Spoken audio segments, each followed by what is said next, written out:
Hello students, in this video we are going to discuss the multiple choice questions of chapter 3 which is consumer equilibrium. We have already covered chapter 1, chapter 2 and chapter 3 of microeconomics on our channel. So those students who have not watched that videos, go and watch that videos because in that videos I have explained all the concept very easily with my handwritten notes, so it will be very helpful for you for your exam.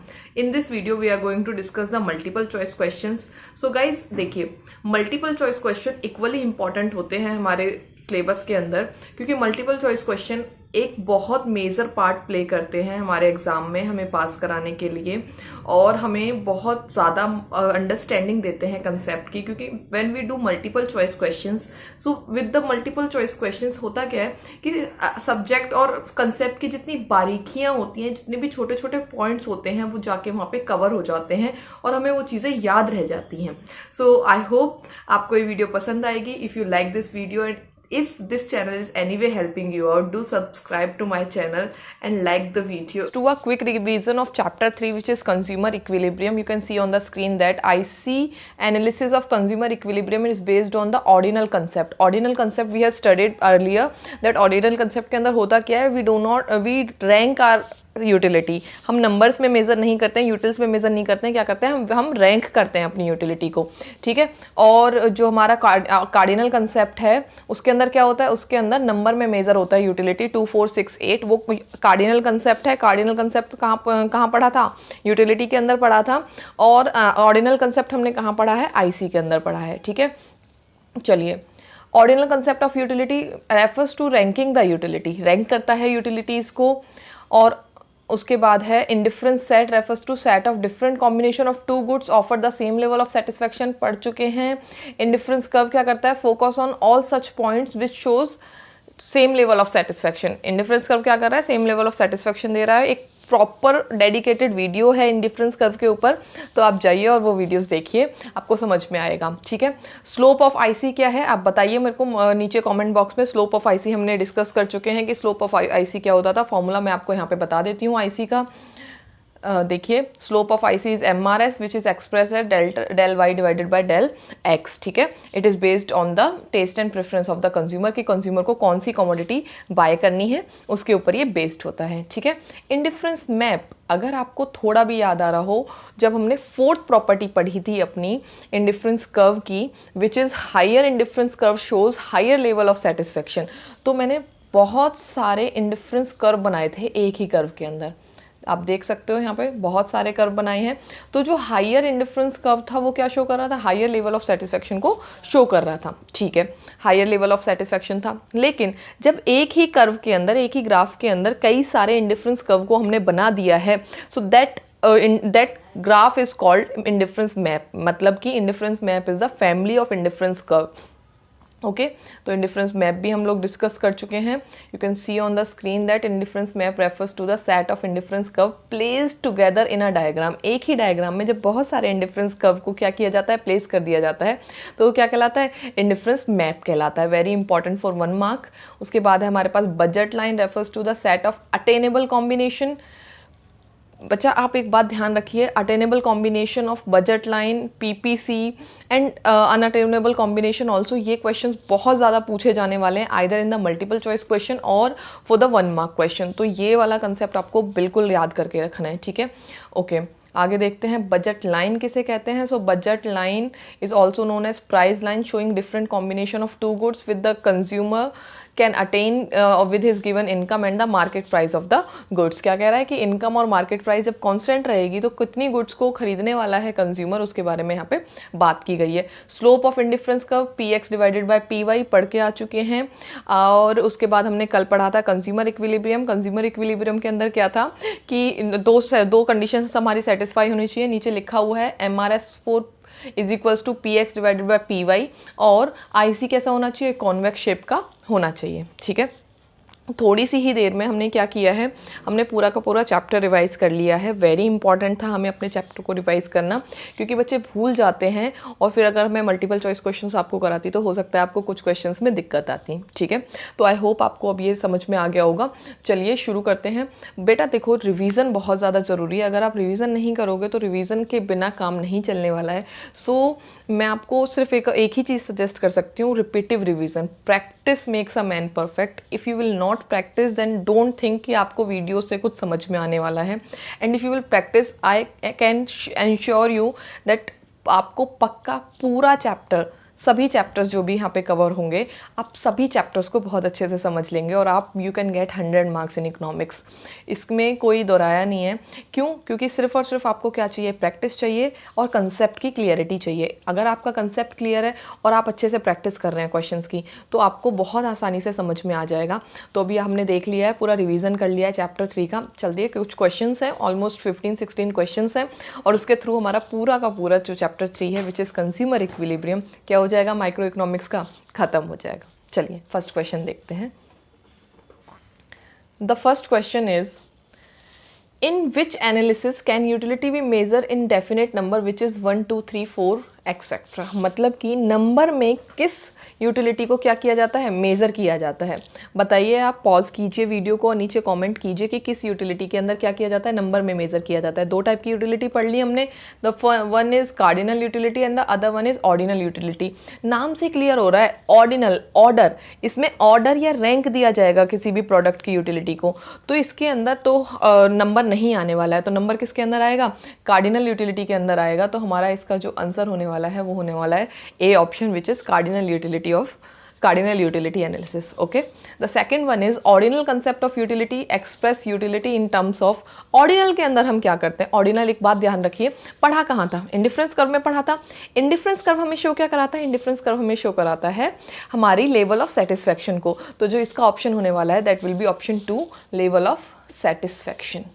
Sir third question is, diagrammatic presentation of consumer indifference set is called. Consumer के indifference set को जब diagram में present किया जाता है तो वो क्या कहलाता है, it will be termed as indifference curve. Okay, the fourth one is, given the money income and price. Given the money income का मतलब है कांस्टेंट मनी इनकम, जो पहले से हमें पता हो, एंड द प्राइस ऑल्सो। तो बजट लाइन के अंदर हमें पता होता है कि प्राइस और मनी इनकम क्या रहने वाला है, पहले ही हमारा आंसर क्लियर हो जाता है।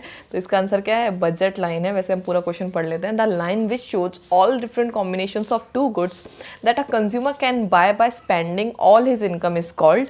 तो हमें पता है वो क्या कहलाता है, बजट लाइन कहलाता है। Question is, attainable combination of x and y are drawn on the assumption that px and py are। कहते हैं जितने भी अटेनेबल कॉम्बिनेशन है x और y के, उनको हम अटेन कर सकते हैं। अजम्पशन क्या रहेगी, प्राइस के लिए। प्राइस के लिए अजम्पशन क्या थी, अगर आपको बजट लाइन की अजम्पशंस याद हैं तो प्राइस और इनकम क्या रहता था, उसमें कांस्टेंट रहता था। तो यहाँ पे हमारा आंसर क्या रहेगा कि प्राइस क्या रहने वाला है, कांस्टेंट रहने वाला है। ठीक है। A sixth question is, according to IC analysis, IC analysis का मतलब है indifference curve analysis, a consumer equilibrium attain, consumer को इक्विलिब्रियम कब अटेन होता है। yesterday's videos we have seen that MRS for x and y must be is equals to px divided by py, equal होना चाहिए। तो हमारा जो a combination है, ए जो हमारा ऑप्शन है that will be the correct option. Seventh question is, an indifference curve is related to. Indifference curve किस चीज़ से रिलेटेड है, तो देखिए the first option is consumer income. No, क्योंकि कंज्यूमर इनकम हमने कहाँ पढ़ा था, बजट लाइन में पढ़ा था। तो इंडिफरेंस कर्व का कंज्यूमर इनकम के साथ कोई रिलेशन नहीं है। Price of x and y, no, because price और एक्स एंड वाई भी कहाँ पे पढ़ा था, बजट लाइन के अंदर पढ़ा था। टोटल यूटिलिटी, नो, क्योंकि हम तो यहाँ पे ऑर्डिनल यूटिलिटी की बात करते हैं, टोटल यूटिलिटी की बात ही नहीं करते हैं। So our option will be option D, choice and preference of the consumer. की जो कंज्यूमर की चॉइस एंड प्रेफरेंसेस हैं उनके ऊपर इंडिफरेंस कर्व क्या करता है, रिलेट करता है। ठीक है। Next one is, given the fact that MRS between good x and y is diminishing, IC is. कहता है MRS जो है एक्स एंड वाई का डिमिनिश हो रहा है, तो आईसी का शेप कैसा रहेगा। तो आईसी का शेप हमने पढ़ा था कॉन्वेक्स रहता है, और उसका रीज़न भी हमें पता था कि why the IC curve is convex because of the diminishing marginal rate of substitution. MRS जब डिमिनिश होता है तो उसकी वजह से आईसी का शेप क्या हो जाता है, कॉन्वेक्स हो जाता है। तो answer will be option a, that is convex to the origin. Okay, the other one is marginal rate of substitution indicate। marginal rate of substitution क्या बताता है। so marginal rate of substitution क्या होता था, पहले फॉर्मूला में आप मेरे को बताइए, del y divided bye del x, तो हमें ये क्या बताता है, जितने ये बताता है हमें स्लोप ऑफ आईसी, आईसी का जो स्लोप है उसके बारे में बताता है। तो option b will be correct, that MRS will us a slope of the indifference curve. ठीक है। Budget line indicates, budget line क्या बताती है? एक बात बताओ आप मुझे, बजट लाइन के स्लोप का हम मुझे फॉर्मूला बता दो नीचे ऑप्शन कमेंट बॉक्स में बताइए कि बजट लाइन का स्लोप क्या होता है, और वही इसका आंसर है। बजट लाइन का स्लोप होता है प्राइस रेशो। प्राइस रेशो मतलब PX divided by PY is the slope of budget line.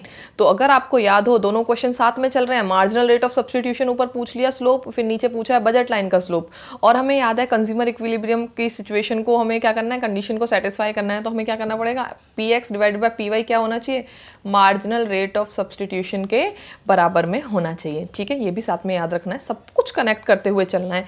मैं आपको डे 1 से बता रही हूँ, connectivity is the key of success. अगर आप कंसेप्ट्स को कनेक्ट कर पाते हैं, आप जीत गए। कंसेप्ट्स को अगर आपने कनेक्ट करना भूल गए हो तो आप रट रहे हो कंसेप्ट्स को, और आप वहीं पे हार जाते हो। जहाँ पे आपने कंसेप्ट्स को रटना शुरू किया है वहीं पे बच्चा मात खाता है। तो आपको क्या करना है, सारे के सारे कंसेप्ट्स को रिलेट करके चलना है बच्चा। I highly request you, because you are my student, I don't want you to lag behind. So please please please, connectivity बहुत ज़्यादा ज़रूरी है। मैं आपको कनेक्टिविटी के बिना तो आगे नहीं बढ़ने दूंगी। आप मेरे साथ चल रहे हो, कनेक्टिविटी करते चलेंगे। कंज्यूमर इक्विलिब्रियम हमने यहाँ पे पढ़ लिया MRS और बजट लाइन के साथ, क्योंकि कंज्यूमर इक्विलिब्रियम का फॉर्मूला हमें पता है। क्या था condition, MRS of X and Y must be is equals to PX divided by PY। That means slope of IC must be is equals to slope of budget line. याद रखना, link मैं नीचे दे दूंगी कंज्यूमर इक्विलिब्रियम वाली video का, जाके देखो, बिल्कुल नहीं भूलना है, वेरी इंपॉर्टेंट है। ठीक है, चलिए next question is question number 11। As we move down the indifference curve left to right the slope of IC tend to. कहता है जैसे हम नीचे की तरफ, हमारा जो IC कर्व आ रहा है, देखिए मैं आपको वापस बना देती हूँ। IC कर्व नीचे की तरफ आ रहा है। ठीक है, अब जब IC कर्व नीचे की तरफ आता है तो वो क्या शो कर रहा है कि हमारा जो IC है वो 0 होने वाला है, राइज हो रहा है, डेक्लाइन हो रहा है। तो हमें भी पता है IC कर्व नीचे की ओर आता है तो उसको क्या बोलते हैं हम, डाउनवर्ड स्लोपिंग या फिर नेगेटिवली स्लोप्ड। राइट और रॉन्ग, पढ़ा हुआ है इसकी प्रॉपर्टीज़ में कि IC जब नीचे की तरफ आता है तो उसे डाउनवर्ड स्लोपिंग और नेगेटिव स्लोप बोलते हैं। और उस टाइम पे हमारा MRS क्या होता है, हमारा MRS उस टाइम पे क्या होता है, MRS उस टाइम पे डेक्लाइन हो रहा होता है। और MRS क्या है, स्लोप ऑफ IC है। तो इसका आंसर क्या होगा, option D will be it's correct, which is decline होता है IC जब वो क्या करता है, ऊपर से नीचे की तरफ आता है। ठीक है, next question is a shift in budget line when price are constant is due to. कहते हैं प्राइस कांस्टेंट है और हमारी जो बजट लाइन है वो शिफ्ट कर गई।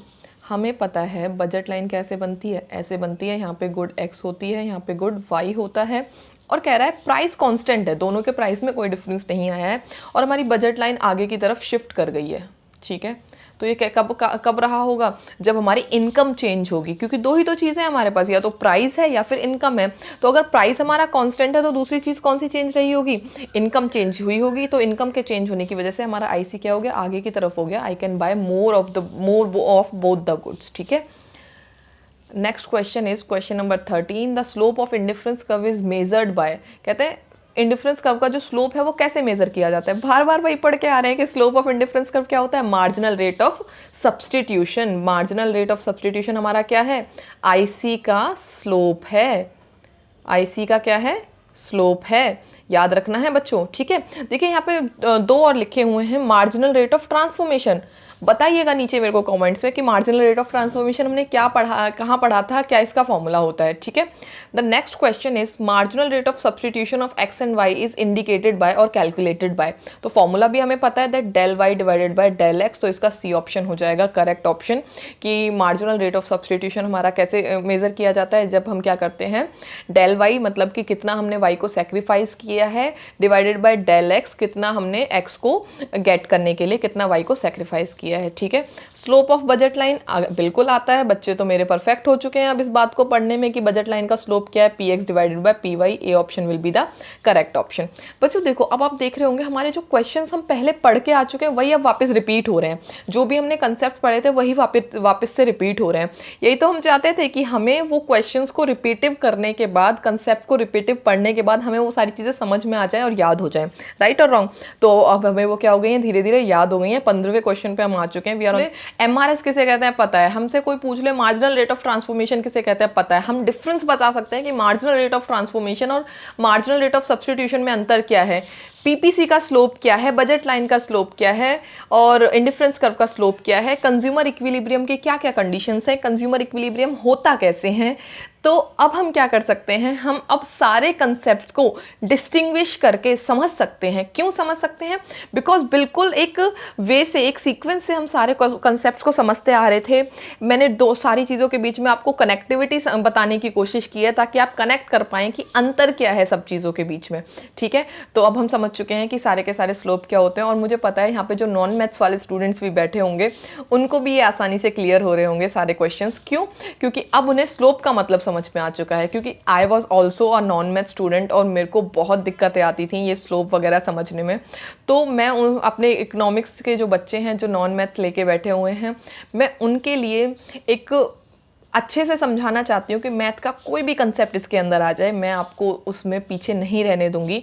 मैं आपको सारे कंसेप्ट्स को बहुत अच्छे से कराने की कोशिश करूँगी, ठीक है। चलिए नेक्स्ट क्वेश्चन की तरफ बढ़ते हैं। A set of IC drawn in a graph is called, मतलब कि बहुत सारे आईसीज को जब हम एक साथ ड्रॉ करते हैं तो वो क्या कहलाता है? बिल्कुल पता है, indifference map, family of indifference curve. कहाँ पढ़ी थी हमने? फोर्थ हमारी जो प्रॉपर्टी थी उसके साथ हमने पढ़ी थी। फोर्थ प्रॉपर्टी क्या थी? Higher the indifference curve, higher the level of satisfaction. वहाँ पे मैंने बहुत सारे आपको कर्व बनाए थे, अभी पीछे एक क्वेश्चन में भी बना के दिखाया है। और इससे हमें क्या पता चलता है कि बहुत सारे आईसी होते हैं, और जब बहुत सारे आईसी को एक ही कर्व में दिखाया जाता है तो वो क्या कहलाता है? इंडिफरेंस मैप कहलाता है।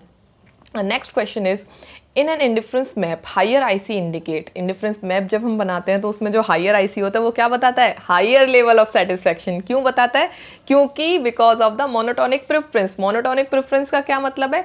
कि हम ज़्यादा हर प्रोडक्ट को लेना चाहते हैं। कंज्यूमर क्या चाहता है? मोर of everything. More of everything कहाँ पढ़ा था? अजम्पशन में पढ़ा था। नॉन सैटिसिटी, सब कुछ क्लियर होना चाहिए, सारी चीज़ें कनेक्ट करेंगे कि हायर आईसी क्यों क्या कर रहा है। हायर आईसी हमें शो कर रहा है हायर लेवल ऑफ सेटिस्फेक्शन। क्यों शो कर रहा है higher IC higher level of satisfaction? क्योंकि भाई हमने क्या किया है, हमने समझ लिया है कि जब हायर आईसी होता है तो उसमें हमारे पास कॉम्बिनेशंस क्या होते हैं? ज़्यादा हमें प्रोडक्ट्स मिल रहा होता है। और एक कंज्यूमर क्या करता है? एक कंज्यूमर कि हमने अजम्पशन लिया है कि वो नॉन सैटिसिटी को फॉलो करता है। नॉन सैटिसिटी का मतलब क्या है? कि higher of more of everything. More of everything का क्या मतलब है? कि जिस भी कॉम्बिनेशन के अंदर ज़्यादा गुड्स एंड सर्विसेज उसे मिलेंगी वो उस कॉम्बिनेशन को ले लेगा। और यही हमने कहाँ पढ़ा था? मोनोटोनिक प्रेफरेंस के अंदर। मोनोटोनिक प्रेफरेंस आपका 2 मार्क्स का वेरी इंपॉर्टेंट क्वेश्चन है, कभी भी पूछा जा सकता है आपसे 2 मार्क्स में कि मोनोटोनिक प्रेफरेंस किसे कहते हैं। Last question is, MRS is determined by. तो एमआरएस कैसे डिटरमाइंड होता है?